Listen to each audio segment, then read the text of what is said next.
ഞങ്ങളോ ക്രൂശിക്കപ്പെട്ട ക്രിസ്തുവിനെ പ്രസംഗിക്കുന്നു. ദൈവ തിരുനാമത്തിന് മഹത്വം ഉണ്ടാകട്ടെ. റോമർക്കെഴുതിയ ലേഖനം 8-ാം അധ്യായം 29-ാം വാക്യം. അവൻ മുന്നറിഞ്ഞവരെ തൻ്റെ പുത്രൻ അനേകം സഹോദരന്മാരിൽ ആദ്യജാതനാകേണ്ടതിന് അവൻ്റെ സ്വരൂപത്തോട് അനുരൂപരാകുവാൻ മുൻ നിയമിച്ചുമിരിക്കുന്നു. മുൻ നിയമിച്ചവരെ വിളിച്ചും വിളിച്ചവരെ നീതീകരിച്ചും നീതീകരിച്ചവരെ തേജസ്കരിച്ചുമിരിക്കുന്നു.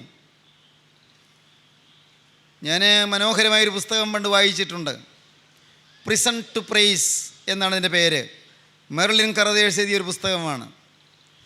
പ്രിസൺ ടു പ്രൈസ്, തടവറയിൽ നിന്ന് പുകഴ്ചയിലേക്ക് എന്ന പേരിൽ അത് മലയാള ഭാഷയിൽ തർജ്ജമ ചെയ്ത് പ്രസിദ്ധീകരിച്ചിട്ടുണ്ട്. വായിക്കാൻ കൊള്ളാവുന്ന മനോഹരമായൊരു പുസ്തകമാണ് പ്രിസൺ ടു പ്രൈസ്, തടവറയിൽ നിന്ന് പുകഴ്ചയിലേക്ക്. അത് എഴുതിയ മെർലിൻ കറദേഴ്സ് എന്ന് പറയുന്ന ഭക്തനായ വിശ്വാസിയായ ആ ധന്യപുരുഷൻ, അദ്ദേഹം പരിശുദ്ധാത്മാവിന് നൽവരം പ്രാപിക്കാനായിട്ട് അദ്ദേഹം ഉപവാസത്തോടും പ്രാർത്ഥനയോടും കൂടി കാത്തിരുന്നു. പരിശുദ്ധാത്മാവിനെ പ്രാപിക്കണം, ജയജീവിതം വേണം, ദൈവത്തിൻ്റെ വേല ചെയ്യണം, ആത്മനിറവിന് ശുശ്രൂഷ നിവർത്തിക്കണം, ദൈവത്തിന് പ്രയോജനമുള്ളവനായി തീരണം, ജീവിതം അർത്ഥവത്തായി തീരണം. അതിന് പരിശുദ്ധാത്മാവിൻ്റെ കൃപ വേണം. അതിനുവേണ്ടി അദ്ദേഹം കാത്തിരുന്ന് പ്രാർത്ഥിക്കുകയായിരുന്നു. ഒരവസരത്തിൽ അദ്ദേഹം ഇങ്ങനെ പ്രാർത്ഥിച്ചു: God use me, Lord use me. ദൈവമേ എന്നെ ഉപയോഗിക്കണമേ, ദൈവമേ എന്നെ ഉപയോഗിക്കണമേ, use me Lord use me. അല്പം കഴിഞ്ഞപ്പോൾ ഒരു ചെറിയ സ്വരം കേൾക്കാം, ഒരു മന്ദസ്വരം. No, I am not going to use you, I want you to use me. ഞാൻ നിന്നെ ഉപയോഗിക്കാൻ ആഗ്രഹിക്കുന്നില്ല, നീ എന്നെ ഉപയോഗിക്കുന്നതിനാകുവാൻ ഞാൻ ആഗ്രഹിക്കുന്നു. ദൈവത്തിന് സ്തോത്രം. അദ്ദേഹം കേട്ട ശബ്ദം അതാണ്. I am not going to use you, നിന്നെ ഉപയോഗിക്കാൻ എനിക്ക് താല്പര്യമില്ല, ഞാൻ നിന്നെ ഉപയോഗിക്കാൻ പോകുന്നില്ല.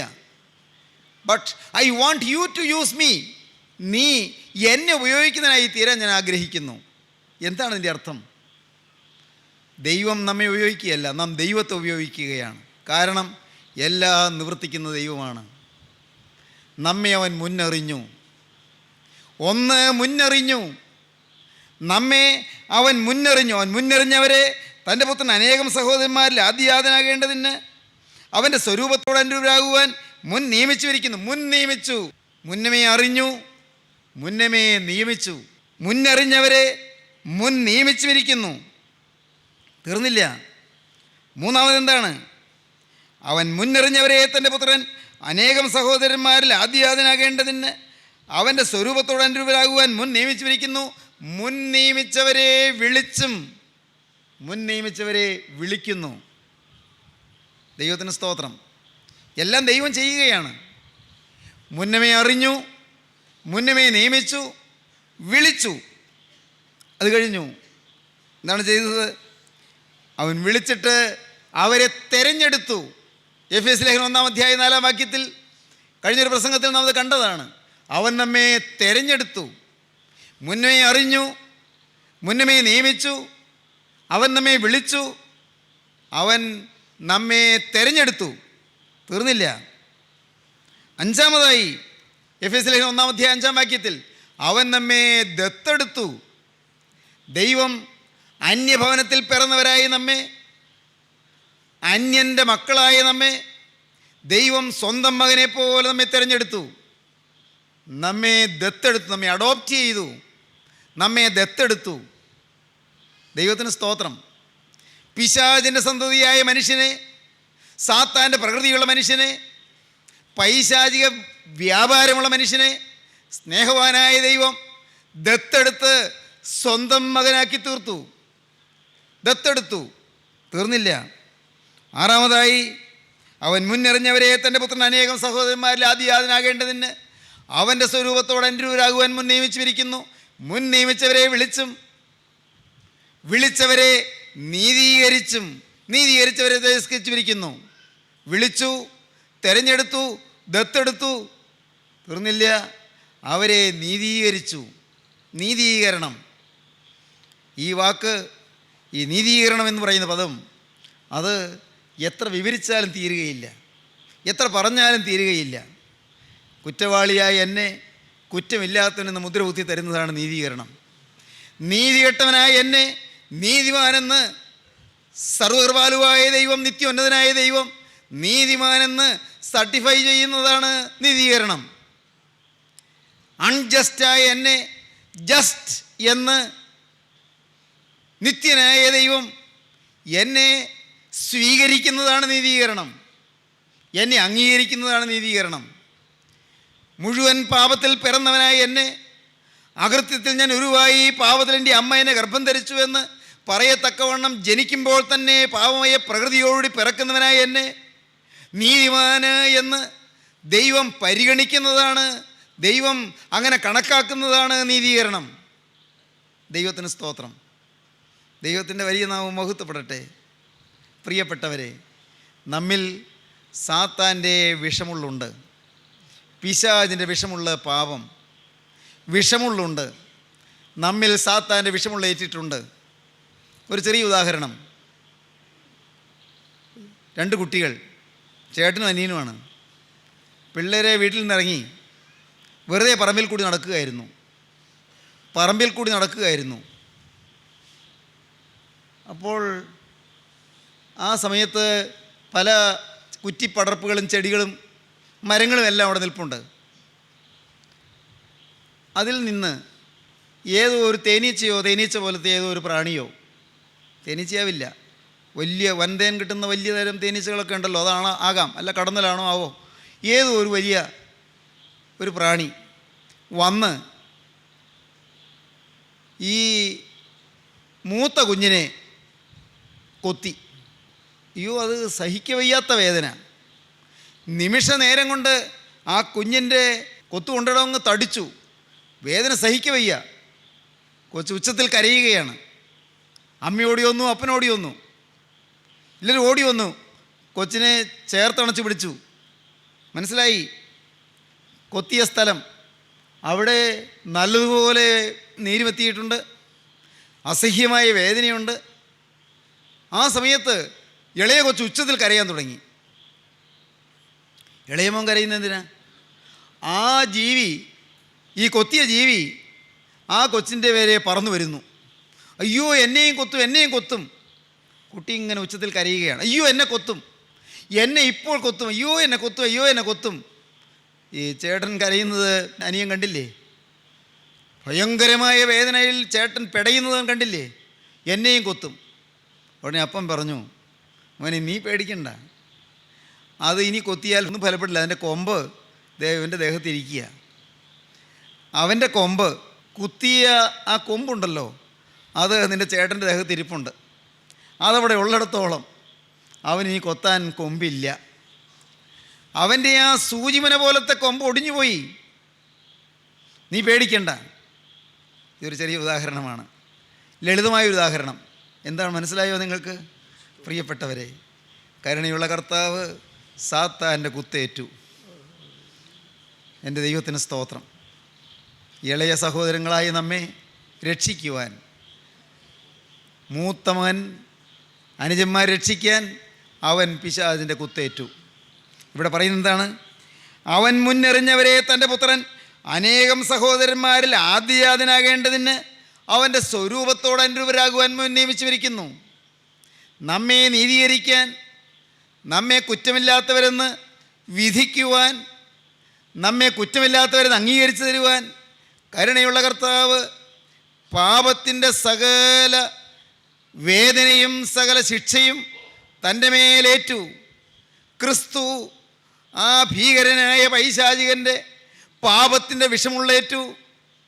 പാപം ചെയ്തിട്ടില്ലാത്ത ക്രിസ്തു ഒരു പാപിയെപ്പോലെ കുരിശിന്മേൽ കിടന്ന് പിടഞ്ഞു. 2 കൊള്ളക്കാരുടെ മധ്യത്തിൽ, 2 കൊലയാളികളുടെ മധ്യത്തിൽ, 2 ഭീകരന്മാരുടെ മധ്യത്തിൽ, അവരിലൊരാളെപ്പോലെ ആ 2 കവർച്ചക്കാരുടെ മധ്യത്തിൽ, ആ 2 കള്ളന്മാരുടെ മധ്യത്തിൽ അവരിലൊരാളെപ്പോലെ ക്രിസ്തു ക്രൂശിന്മേൽ കിടന്നു. എന്തിന്? അവൻ ആദ്യജാതൻ. ഇനി വരാനിരിക്കുന്ന മക്കളെയെല്ലാം പാപത്തിൻ്റെ ഈ ഭീകരമായ സൂചിമുനയിൽ നിന്ന് വിടുവിക്കുവാൻ, വിഷമുള്ളിൽ നിന്ന് രക്ഷിക്കുവാൻ കരുണയുള്ള കർത്താവ് ആ വിഷമുള്ള സ്വയം ഏറ്റെടുത്തു. അതിൻ്റെ വേദന കർത്താവ് സ്വയം ഏറ്റെടുത്തു. സഹോദരങ്ങളെ, നിങ്ങൾക്ക് മനസ്സിലാകുന്നു?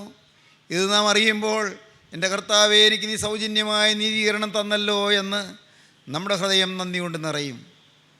യാതൊരു തിന്മയും ചെയ്യാത്ത ദൈവപുത്രൻ മഹാപാപിയായ എൻ്റെ പാവങ്ങൾ അവനെല്ലാം സ്വയം ഏറ്റെടുത്ത് എനിക്ക് വേണ്ടി സാത്താൻ്റെ കുത്തേറ്റല്ലോ, പൈശാചികൻ്റെ ഭീകരമായ ശിക്ഷയേറ്റല്ലോ, പൈശാചിക മനുഷ്യരുടെ കയ്യിൽ അവിടുന്ന് ഏൽപ്പിക്കപ്പെടുകയും അവിടുന്ന് ക്രൂശ് മരണം വരിക്കുകയും ചെയ്തല്ലോ. നാഥ, എല്ലാവരും ഭൂമിയിൽ ജനിക്കുന്നത് ജീവിക്കാനാണ്, അവിടുന്ന് ജനിച്ചതോ മരിക്കാനാണ്. എല്ലാവരും ഭൂമിയിൽ ജനിക്കുന്നത് ജീവിക്കാനാണ്, യേശുവേ അവിടുന്ന് ജനിച്ചതോ മരിക്കാനാണ്. ആ പരമയാഥാർത്ഥ്യം ഞാനിപ്പോൾ മനസ്സിലാക്കുന്നു. എൻ്റെ ബുദ്ധിയിൽ ഒതുങ്ങുന്നതല്ല ഇത്, എൻ്റെ ഈ ചെറിയ ബുദ്ധിയിൽ ഇത് ഒതുങ്ങുന്നതല്ല, കൊള്ളുന്നതല്ല. എന്നാൽ ഞാനത് വിശ്വസിക്കുന്നു. എൻ്റെ പാപത്തിൻ്റെ വിഷമുള്ളെല്ലാം എന്നിൽ നിന്ന് മാറ്റുവാൻ നീ എൻ്റെ പാപത്തിൻ്റെ ശിക്ഷ നിൻ്റെ ശരീരത്തിൽ വഹിച്ചു. പാപമേശാത്തതായ നിൻ്റെ മേൽ ആ ശിക്ഷ മുഴുവൻ നീ ഏറ്റുവാങ്ങി എന്നെ നീ മോചിപ്പിച്ചു. സൗജന്യമായ നീതീകരണം എനിക്ക് തന്നു. അവൻ മുന്നറിഞ്ഞവരെ തൻ്റെ പുത്രൻ അനേകം സഹോദരന്മാരിൽ ആദ്യജാതനാകേണ്ടതിന് അവൻ്റെ സ്വരൂപത്തോട് അനുരൂപരാകുവാൻ മുൻ നിയമിച്ചിരിക്കുന്നു. മുൻ നിയമിച്ചവരെ വിളിച്ചും വിളിച്ചവരെ നീതീകരിച്ചുമിരിക്കുന്നു. ദൈവത്തിന് സ്തോത്രം. പ്രിയപ്പെട്ടവരെ, നിങ്ങൾ എന്താണ് കേൾക്കുന്നത്? ഞാൻ എന്താണ് ധ്യാനിക്കുന്നത്? ഞാൻ ഭയത്തോടെ നിൽക്കുകയാണ്. കർത്താവേ, എൻ്റെ യാതൊരു നന്മ പ്രവൃത്തി കൊണ്ടും എനിക്ക് പാപത്തിൽ നിന്ന് മോചനം കിട്ടുകയില്ല. എൻ്റെ പ്രാർത്ഥനയുടെ മേന്മ കൊണ്ട് എനിക്ക് രക്ഷ കിട്ടുകയില്ല. എൻ്റെ ജാഗരണത്തിൻ്റെയും ഉപവാസത്തിൻ്റെയും എൻ്റെ ധ്യാനത്തിൻ്റെയും മേന്മ കൊണ്ട് എനിക്ക് മോചനം കിട്ടുകയില്ല. ഞാൻ എന്തെല്ലാം നന്മ പ്രവൃത്തി ചെയ്താലും ഏതെല്ലാം പുണ്യപ്രവൃത്തി ചെയ്താലും അതുകൊണ്ട് എനിക്ക് മോചനം കിട്ടുകയില്ല. എനിക്ക് മോചനം തരാൻ പാപിയായ എൻ്റെ പാപം മുഴുവൻ ഏറ്റെടുത്ത് അതിന് ശിക്ഷ മുഴുവൻ ക്രൂശിൽ വഹിച്ച രക്ഷക, ഞാൻ നിൻ്റെ മുമ്പിൽ എന്നെ തന്നെ സമർപ്പിക്കുകയാണ്. നിൻ്റെ പരിശുദ്ധമായ പാദത്തിൽ, ആ ആണിപ്പാടുള്ള പാദത്തിൽ എൻ്റെ ആയുസ് ഞാൻ ഏൽപ്പിക്കുകയാണ്. ദൈവത്തിന് സ്തോത്രം. ഇത് നിങ്ങളുടെ ഹൃദയത്തിൽ ആ തീരുമാനം വരുമ്പോൾ അപ്പോഴാണ് പ്രിയപ്പെട്ടവരെ ക്രിസ്തുവിൻ്റെ ആ തിരുരക്തത്തിൻ്റെ ശക്തി നിങ്ങളിലേക്ക് പകരുന്നത്. റിഡംറ്റീവ് പ്രൈസ് നിങ്ങൾ കാണുമ്പോൾ റിഡംറ്റീവ് പവർ നിങ്ങളിലേക്ക് ഒഴുകുന്നു. ദൈവത്തിന് സ്തോത്രം. ദൈവത്തിൻ്റെ വലിയ നാമം മഹത്വപ്പെടട്ടെ. ദൈവത്തിന് സ്തോത്രം. ദൈവത്തിൻ്റെ ആ പരിശുദ്ധമായ സ്വർഗീയ പ്ലാൻ, ഒന്ന്, ദൈവം നമ്മുടെ നന്മയ്ക്കായി ചെയ്യുന്ന പ്ലാൻ. രണ്ട്, അത് ദൈവത്തിൻ്റെ മഹത്വത്തിനായി ചെയ്യുന്നത്. നമ്മുടെ നന്മ എന്താണ്? ആ ദൈവത്തിൻ്റെ മഹത്വം നാം പ്രാപിക്കുക എന്നുള്ളത് തന്നെ. നിങ്ങൾക്ക് മനസ്സിലായോ? എനിക്കറിയാൻ പാടില്ല. നമ്മുടെ നന്മ എന്ന് പറയുന്നത് നാം ദൈവത്തിൻ്റെ മഹത്വം പ്രാപിക്കുക എന്നുള്ളതാണ്. ദ ഗ്ലോറി ഓഫ് ഗോഡ്, ദൈവത്തിൻ്റെ മഹത്വം, അത് നാം സ്വന്തമാക്കുക, അത് നമുക്ക് ലഭിക്കുക. അതിനെന്താണ് ചെയ്യേണ്ടത്? അവൻ്റെ പുത്രൻ്റെ സ്വരൂപത്തോട് നാം അനുരൂപരായി തീരുക. കോരിന്ത്യർക്ക് എഴുതിയ 2-ാമത്തെ ലേഖനത്തിൽ അപ്പോസ്തലൻ അതിനെക്കുറിച്ച് 3-ാം അധ്യായത്തിൽ പറയും. എന്താണ് പറയുന്നത്? കർത്താവിൻ്റെ തേജസ്സിനെ കണ്ണാടി പോലെ പ്രതിബിംബിക്കുന്നവരായി നാം എല്ലാവരും ആത്മാവാകുന്ന കർത്താവിൻ്റെ ദാനമായി തേജസ്സിന്മേൽ തേജസ് പ്രാപിച്ച് അതേ പ്രതിമയായി രൂപാന്തരപ്പെടുന്നു. ഈ നീതീകരണം ലഭിച്ചാൽ അവിടം കൊണ്ട് നിൽക്കുകയില്ല, നാം തേജസ്സിലേക്ക് മാറുകയാണ്. ആന്തരികമായി ശുദ്ധീകരണം പ്രാപിക്കുകയാണ്, അകത്ത് പുതുക്കം പ്രാപിക്കുകയാണ്, അകത്ത് രൂപാന്തരം പ്രാപിക്കുകയാണ്. വളരെ ചെറുതെന്ന് നാം കരുതുന്നതായ കാര്യത്തിൽ പോലുമുള്ള പാപം നാം മനസ്സിലാക്കുകയും അത് നമ്മുടെ ജീവിതത്തിൽ നിന്ന് മാറ്റുവാൻ നാം നിരന്തരം പ്രാർത്ഥിക്കുകയും ചെയ്യുകയാണ്. പ്രിയപ്പെട്ടവരെ, ഒരണുവിൽ പോലും പാപം പറ്റരുത് എന്ന് നമുക്ക് നിർബന്ധം വരികയാണ്. ആരോടും നീരസം വരാതെ, ആരോടും കയ്പില്ലാതെ, ആരോടും പകയില്ലാതെ, ആരെക്കുറിച്ചും മുൻവിധിയില്ലാതെ എല്ലാവരെയും ആദരിക്കാനും സ്നേഹിക്കാനും കർത്താവിൻ്റെ ആത്മാവ് നമ്മിൽ വസിച്ചുകൊണ്ട് നമുക്ക് ക്രിസ്തുവിൻ്റെ സ്വഭാവം തരികയാണ്. ദൈവത്തിന് സ്തോത്രം. അവൻ്റെ പുത്രൻ്റെ സ്വരൂപത്തോട് നാം അനുരൂപരായി ആ തേജസ്സിന്മേൽ തേജസ് പ്രാപിച്ച് അതേ പ്രതിമയായി നാം രൂപാന്തരപ്പെടുകയാണ്. നീതീകരിക്കുന്നു, നീതീകരിച്ചവരെ തേജസ്കരിച്ചുമിരിക്കുന്നു. ദൈവത്തിന് സ്തോത്രം. ദൈവത്തിൻ്റെ വലിയ നാമം മഹത്വപ്പെടട്ടെ. ആ മഹോന്നതമായ കാര്യത്തെക്കുറിച്ച് പറയാനുള്ള യോഗ്യത എനിക്കില്ല. അത് പറയാനുള്ള ആത്മാവിൻ്റെ കഴിവും എനിക്കില്ല. എന്നാൽ ഞാൻ കൊതി പൂണ്ട് പറയട്ടെ സഹോദരങ്ങളെ, ഞാൻ വളരെ ആർത്തിയോടെ പറയട്ടെ, നിങ്ങളുടെ ഓരോരുത്തരുടെയും ജീവിതത്തിൽ പോരാ, എൻ്റെയും ഈ നിസ്സാരമായ ജീവിതത്തിൽ വയസ്സ് ഇത്രയുമായി, ഇനിയും എൻ്റെ കർത്താവേ ചുരുങ്ങിയൊരു കാലം എത്രയുണ്ട് എനിക്കറിഞ്ഞുകൂടാ, എത്രയോ ചുരുങ്ങിയൊരു സമയം. എൻ്റെ ദൈവമേ, ഉള്ള കാലം നിൻ്റെ സ്വഭാവം പ്രാപിച്ചേ പറ്റൂ, നിൻ്റെ പ്രതിമ പ്രാപിച്ചേ പറ്റൂ, നിൻ്റെ അതേ ആളത്വം പ്രാപിച്ചേ പറ്റൂ, നിൻ്റെ അതേ ഹൃദയം പ്രാപിച്ചേ പറ്റൂ. യേശുവേ, നിൻ്റെ മനസ്സ് പ്രാപിച്ചേ പറ്റൂ. പാപമയമായ എൻ്റെ പ്രകൃതി മുഴുവനായി കത്തിത്തീർന്ന് നിൻ്റെ പരിശുദ്ധാത്മാവിൻ്റെ തീയനിലൂടെ പ്രവഹിച്ച് എൻ്റെ പാവപ്രകൃതി മുഴുവനായി കത്തിത്തീർന്ന് കർത്താവേ, എൻ്റെ പഴയ സ്വഭാവം മുഴുവൻ കത്തി ഞാൻ എന്ന് പറയുന്ന മനുഷ്യൻ ഒരു പൂർണ്ണ ആത്മീയനായി തേജസ്സിന്മേൽ തേജസ് പ്രാപിച്ച് ക്രിസ്തുവിൻ്റെ അതേ പ്രതിമയായി രൂപാന്തരപ്പെട്ടേ പറ്റൂ. ദൈവത്തിന് സ്തോത്രം. നിങ്ങളുടെ ഹൃദയത്തിൽ ഈ ദാഹം വരുന്നുണ്ടോ? നിങ്ങളുടെ ഹൃദയത്തിൽ ഈ ആശ വരുന്നുണ്ടോ? പ്രിയപ്പെട്ടവരെ, ഈ ലോക ജീവിതത്തിൽ ഈ ഭാഗ്യ അനുഭവം നമുക്ക് പ്രാപിക്കാം, സാധിക്കും, സംശയിക്കേണ്ട. അത് ഏതെങ്കിലും സിദ്ധന്മാർക്കോ താപസന്മാർക്കോ മാത്രം സാധിക്കുന്ന കാര്യമല്ല. നമ്മെപ്പോലെ കുടുംബമുള്ളവർക്ക്, ഭാര്യയും മക്കളും ഉള്ളവർക്ക്, ഭർത്താവും കുഞ്ഞുങ്ങളും ഉള്ളവർക്ക്, പ്രാരബ്ധവും കഷ്ടപ്പാടും ഉള്ളവർക്ക്, പലതരം പ്രയാസങ്ങളും ബന്ധപ്പാടുകളും ജോലിത്തിരക്കും ഉള്ളവർക്ക് എല്ലാം സാധിക്കുന്നൊരു കാര്യമാണ് ഞാൻ ഈ പറയുന്നത്. നമുക്ക് സാധിക്കാത്തൊരു കാര്യം കർത്താവ് നമ്മുടെ മേൽ അടിച്ചേൽപ്പിക്കുകയില്ല. ദൈവത്തിന് സ്തോത്രം. അപ്പോസ്തലനായ പൗലോസിന് സാധിച്ചു. അപ്പോസ്തലൻ പറയുകയാണ്, നിങ്ങൾ ക്രിസ്തുവിൻ്റെ അനുകാരികളായി തീരുവാൻ നിങ്ങൾ എൻ്റെ അനുകാരികളാകുവീൻ എന്ന് പറഞ്ഞാൽ എന്താണ് എൻ്റെ അർത്ഥം? ഞാൻ എങ്ങനെയാണ് ജീവിക്കുന്നതെന്ന് നിങ്ങൾ നോക്കി നിങ്ങൾ എന്നെ അനുകരിപ്പീൻ. ദൈവത്തിന് സ്തോത്രം. അത് നിസ്സാരമായൊരു സ്ഥാനമല്ല. എന്താണ് അപ്പോസ്തലൻ പറയുന്നത്? ക്രിസ്തുവിനെ നിങ്ങൾ അനുകരിക്കുന്നു, അതേ നിങ്ങൾക്ക് ആഗ്രഹമുണ്ട്, ഞാൻ ക്രിസ്തുവിനെ അനുകരിക്കുന്നു, ഞാൻ ക്രിസ്തുവിൻ്റെ അനുകാരി ആയിരിക്കുന്നത് പോലെ നിങ്ങൾ എൻ്റെ അനുകാരികളാകുവീൻ, എന്നെ അനുകരിപ്പീൻ. ദൈവത്തിന് സ്തോത്രം. ക്രിസ്തുവിൻ്റെ അതേ ഛായ അപ്പോസ്തലൻ പ്രാപിച്ചു. അപ്പോസ്തലൻ ആരോടും പകയില്ല, ആരോടും വഴക്കില്ല, ആരോടും പരാതിയില്ല. റോമൻ കാരാഗ്രഹത്തിൽ അടയ്ക്കപ്പെട്ടപ്പോൾ അപ്പോസ്തലന് പരിഭവം വന്നില്ല. എന്നെ എന്തിന് കാരാഗ്രഹത്തിലിട്ടു എന്ന് ചോദ്യമില്ല. ദൈവത്തിന് സ്തോത്രം. പ്രിയപ്പെട്ടവരെ, ഏതെല്ലാം അത്യാപത്തുകളിൽ കൂടി കടന്നുപോയി, ഏതെല്ലാം പ്രതിസന്ധികളിലൂടെ കടന്നുപോയി, ക്രിസ്തീയ ജീവിതം പുഷ്പശയ്യ അല്ല എന്ന് അപ്പോസ്തലൻ മനസ്സിലാക്കി. അതൊരു മുൾമെത്തയാണ്, മുൾപ്പാതയാണ് എന്ന് അപ്പോസ്തലൻ മനസ്സിലാക്കി. ദുരിതം നിറഞ്ഞതാണ് ക്രിസ്തീയ ജീവിതം, കഷ്ടപ്പാട് നിറഞ്ഞതാണ് ക്രിസ്തീയ ജീവിതം, ഒറ്റപ്പെടൽ നിറഞ്ഞതാണ് ക്രിസ്തീയ ജീവിതം. അപ്പോസ്തലൻ തീമോത്തിയോസിന് അവസാനത്തെ ലേഖനം എഴുതിയപ്പോൾ പറഞ്ഞത് എന്താണെന്നറിയാമോ? തീമോത്തിയോസിന് എഴുതിയ രണ്ടാമത്തെ ലേഖനത്തിൽ അപ്പോസ്തലൻ പറഞ്ഞു, പൗലോസ്ലീഹ പറഞ്ഞു, എന്താണ് പറഞ്ഞത്? ആസ്യക്കാർ എല്ലാവരും എന്നെ വിട്ടുപോയി. ദൈവത്തിന് സ്തോത്രം. ആസിയയിൽ ധാരാളം ആളുകൾ അപ്പോസ്തലൻ്റെ അനുയായികളായി, ക്രിസ്തുവിൻ്റെ അനുകാരികളായി വരുവാൻ സമർപ്പണം എടുത്തവരായിട്ടുണ്ടായിരുന്നു. എന്നാൽ അപ്പോസ്തലൻ കാരാഗ്രഹത്തിലായി കഴിഞ്ഞ് അവസാനത്തെ ലേഖനം എഴുതുമ്പോൾ ഒടുവിലത്തെ ലേഖനത്തിൽ അപ്പോസ്തലൻ പറയുകയാണ്, ആസ്യക്കാർ എല്ലാവരും എന്നെ വിട്ടുപോയി കളഞ്ഞുവെന്ന് നിങ്ങൾക്കറിയാമല്ലോ. ദൈവത്തിന് സ്തോത്രം. കൂടെ ഉണ്ടായിരുന്നവർ പോലും വിട്ടുപോകും, പലരും തെറ്റിദ്ധരിക്കും, കൂടെയുള്ളവർ പോലും ഒറ്റപ്പെടുത്തും. ദൈവത്തിന് സ്തോത്രം. ഒരു സമയത്ത് ഒരുമിച്ച് പ്രാർത്ഥിച്ചവർ പോലും തള്ളിപ്പറഞ്ഞു എന്ന് വരും. എൻ്റെ സഹോദരങ്ങളെ, ആദ്യത്തെ കാരാഗ്രഹവാസ കാലത്ത് അപ്പോസ്തലൻ്റെ കൂടെ റോമൻ കാരാഗ്രഹത്തിലുണ്ടായിരുന്ന ആളാണ് ദേമാസ് എന്ന് പറയുന്ന കൂട്ടുവേലക്കാരൻ.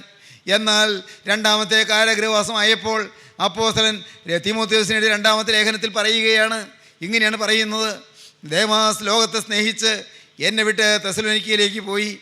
ഏറ്റവും വിശ്വസ്തനായി കൂടെ ഉണ്ടായിരുന്ന ദേമാസ് അവസാനം വരെ നിന്നില്ല. പലരും ഇട്ടിട്ട് പോകും. ദൈവ പൈതലേ, നീ തളരരുത്. ദൈവത്തിന് സ്തോത്രം. പലരും പിന്മാറിപ്പോകും. മകനെ, നീ തളരരുത്. മോളെ, നീ അല്പം പോലും തളരരുത്. നിൻ്റെ ആത്മീയ ജീവിതം മങ്ങരുത്. ദൈവത്തിന് സ്തോത്രം. എനിക്ക് നിങ്ങളോട് സ്നേഹത്തോടൊരു കാര്യം പറയാനുണ്ട്. നിങ്ങൾ ഓരോരുത്തരും നിങ്ങൾ ക്രിസ്തുവിനെ മാത്രം കാണുക. ദൈവത്തിന് സ്തോത്രം. നിങ്ങൾ ദൈവഭയമുള്ളവരായി തീരുക. നിങ്ങൾ ദൈവഭയമുള്ളവരായി തീരണം. ദൈവത്തിൻ്റെ വചനം പറയുന്നവരെ അല്ല നിങ്ങൾ ഭയപ്പെടേണ്ടത്.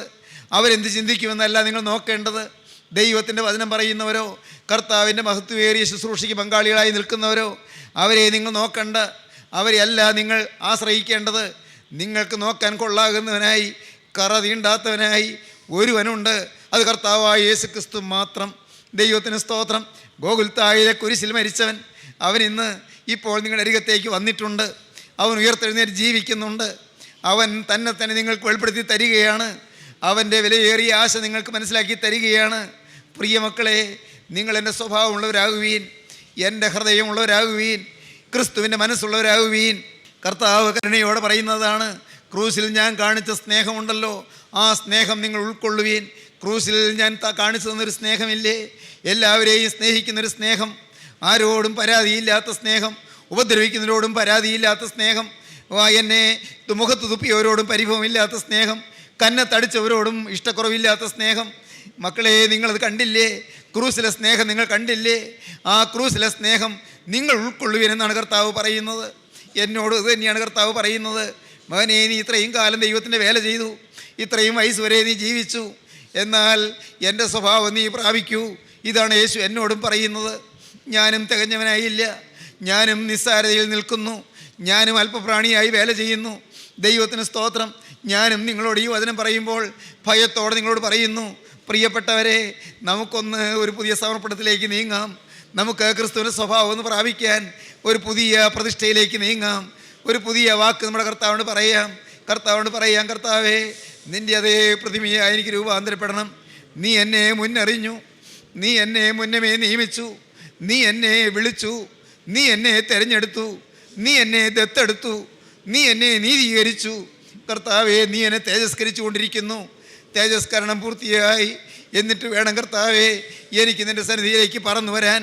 എനിക്ക് രണ്ട് ലാക്ക് മാത്രമുണ്ട്, 2 ലാക്ക് മാത്രം. എനിക്ക് വിശുദ്ധിയെ തേക്കണം. 2, എനിക്ക് യേശുവിൻ്റെ വേല തേക്കണം. ദൈവത്തിന് സ്തോത്രം. ദൈവമക്കളെ, നിങ്ങൾ തീരുമാനിച്ചോ? എനിക്ക് വിശുദ്ധിയെ തേക്കണം, എനിക്ക് ക്രിസ്തുവിൻ്റെ വേല തേക്കണം. എൻ്റെ സഹോദരങ്ങളെ, നിങ്ങൾ തീരുമാനിച്ചുവോ? നിങ്ങളുടെ ഹൃദയത്തിൽ ആ തീരുമാനം വന്നുവോ? എനിക്ക് വിശുദ്ധിയെ തേക്കണം, എനിക്ക് എൻ്റെ യേശുവിൻ്റെ വേല തേക്കണം. അത് നിങ്ങളുടെ ലക്ഷ്യമായോ? ആ ലക്ഷ്യം നിങ്ങൾ പ്രാപിക്കുമെങ്കിൽ നിങ്ങൾ ധന്യരാണ്, നിങ്ങൾ ഭാഗ്യശാലികളാണ്. ക്രിസ്തുവിൻ്റെ 2ാമത്തെ വരവിൽ നിങ്ങൾ പറക്കും പ്രിയരെ. നിങ്ങൾക്ക് ആത്മാവിന് ചിറക് ലഭിക്കും പ്രിയരെ. നിങ്ങൾക്ക് സ്വർഗീയ രഥങ്ങൾ നിങ്ങൾ എതിരേൽക്കും പ്രിയപ്പെട്ടവരെ. സ്വർഗീയ രഥങ്ങളിൽ നിങ്ങൾ പറന്നുയരും മധ്യാകാശത്തിലേക്ക്. നാഥൻ മധ്യാകാശത്തിൽ വരുമ്പോൾ, രാജാധിരാജൻ സ്വർഗീയോന്നതങ്ങളിൽ നിന്ന് ഇറങ്ങി മധ്യാകാശത്തിൽ വരുമ്പോൾ, അവൻ്റെ കാഹളധ്വനി മുഴങ്ങുമ്പോൾ, കർത്താവിന് ഗംഭീരനാഥം മുഴങ്ങുമ്പോൾ നിങ്ങളും പറക്കും മഹാജീവനുള്ള ക്രിസ്തുവിന്റെ സന്നിധിയിലേക്ക്. നിങ്ങളും പറന്ന് മധ്യാകാശത്തിൽ വിശുദ്ധന്മാരുടെ നിരയിൽ നിന്ന് നിങ്ങളും രാജാധിരാജനെ എതിരേൽക്കും. നിങ്ങളും സ്വർഗീയോന്നതങ്ങളിലേക്ക് പറന്ന് കയറും. സ്വർഗീയ മണവറയിലേക്ക് നിങ്ങൾ പ്രവേശിക്കും. അരുമണവാളിന്റെ പ്രിയ മണവാട്ടിയായി വിശുദ്ധ സഭ ചേർക്കപ്പെടും. അങ്ങനെ ജീവനുള്ള ക്രിസ്തുവിനോടുകൂടെ അന്ന് വാഴുന്ന മഹാഭാഗ്യം നമുക്ക് ഓരോരുത്തർക്കും ലഭിക്കും. പ്രിയപ്പെട്ടവരെ, ആ ഭാഗ്യത്തിലേക്ക് നിങ്ങൾ ക്ഷണിക്കുന്നു, ആ മഹാകൃപയിലേക്ക് നിങ്ങളെ ആഹ്വാനം ചെയ്യുന്നു. എല്ലാവരെയും ആദരവോടെ ക്ഷണിക്കുന്നു, എല്ലാവരെയും ദാഹത്തോടെ വിളിക്കുന്നു, എല്ലാവരെയും സ്നേഹത്തോടെ വിളിക്കുന്നു. ക്രിസ്തുവിന്റെ ക്രൂസിൻ ചുവട്ടിലേക്ക് ഓടി വരുവീൻ. തിരുരക്തത്താലുള്ള കഴിവ് പ്രാപിപ്പീൻ. പരിശുദ്ധാത്മാവിനുള്ള വിശുദ്ധീകരണം പ്രാപിപ്പീൻ. തേജസ്കരണത്തിലേക്ക് വളരുവീൻ. ആത്മാവിനെ പ്രാപിപ്പീൻ, ആത്മാവിനെ അനുഭവിപ്പീൻ. പരിശുദ്ധാത്മാവിന്റെ കൃപയുടെ അനുഗ്രഹങ്ങൾ നിറപടിയായി അനുഭവിച്ചുകൊണ്ട് ദൈവത്തെ സ്തുതിപ്പീൻ. നമുക്ക് പ്രാർത്ഥിക്കാം. ഹല്ലേലൂയ. കരുണയുള്ള കർത്താവേ, ഈ സമയത്തിനായി സ്തോത്രം. നിന്റെ പ്രിയമക്കളെ തൊട്ടതിനായി സ്തോത്രം. എല്ലാവരുടെയും മേൽ എൻ്റെ നാഥൻ്റെ കരം വെച്ചതിനായി സ്തോത്രം. എൻ്റെ കർത്താവേ, തീരുമാനമെടുത്തവരെ മുദ്രയിട്ടതിനായി സ്തോത്രം. എല്ലാവരെയും അനുഗ്രഹിക്കണമേ, എല്ലാവരെയും സമാധാനത്തിൽ കാക്കണമേ. കുടുംബങ്ങളിലേക്ക് സമാധാനം നിറഞ്ഞു വരണമേ. എൻ്റെ കരുണയുള്ള കർത്താവേ, രോഗബാധകൾ മാറ്റണമേ കർത്താവേ. പാപദോഷങ്ങൾ നീക്കണമേ കർത്താവേ. മനസ്സമാധാനമില്ലാതെ മനസ്സ് ഉഷ്ണിച്ചിരിക്കുന്നവർക്ക് ഒരു ശാന്തി കൊടുക്കണമേ കർത്താവേ. ഹൃദയം പതറിയിരിക്കുന്നവരെ ധൈര്യപ്പെടുത്തണമേ കർത്താവേ. ചഞ്ചല ഹൃദയരെ ഒന്ന് ഉറപ്പിക്കണമേ കർത്താവേ. ഭീരുക്കളെ ബലപ്പെടുത്തണമേ, ധൈര്യശാലികളാക്കണമേ കർത്താവേ. എൻ്റെ ദൈവമേ, വാടിത്തളർന്ന് വന്നവരെ എൻ്റെ നാഥൻ സമാധാനത്തോടെ എഴുന്നേൽപ്പിച്ച് പറഞ്ഞയക്കണമേ. മഹത്വം തിരുമേനി എടുക്കണമേ. യേശുക്രിസ്തുവിൻ്റെ പരിശുദ്ധമായ നാമത്തിൽ തന്നെ. ആമീൻ. ഹല്ലേലൂയ. സ്തോത്രം.